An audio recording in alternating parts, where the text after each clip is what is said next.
Tôi chỉ hứa xa có một con, chỉ sợ chia con rồi cũng mu ý bia.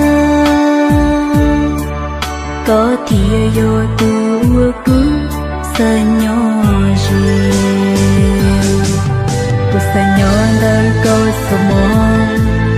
Tôi chỉ hứa xa mua có sự, chỉ sợ chia con rồi cũng mu ý bia.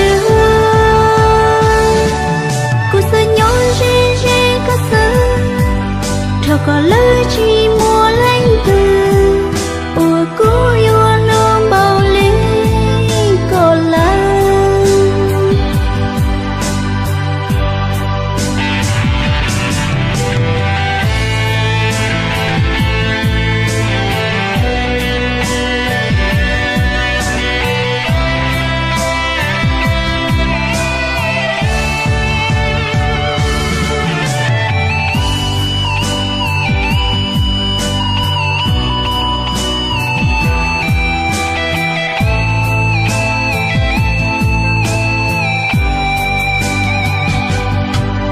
Cô sẽ nhon đời có xuồng đĩa, số số mô xa mua con rõ, xa phương đôi có ý ra ta mô ly.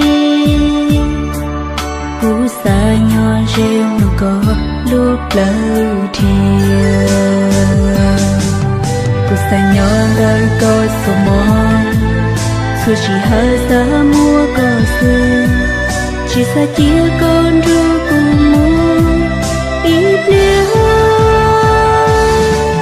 Cô xa nhỏ rê có sơ, cho có lời chỉ mua lánh từ ủa cố yêu nó bao lý có lắm. Ủa cố yêu nó bao lý có lắm. Cô xa nhỏ đời có ý ra, số chỉ hứa xa có một con, chỉ sợ chia con rồi cũng mu ý bia. Có thìa vô tu cũng sợ nhỏ gì.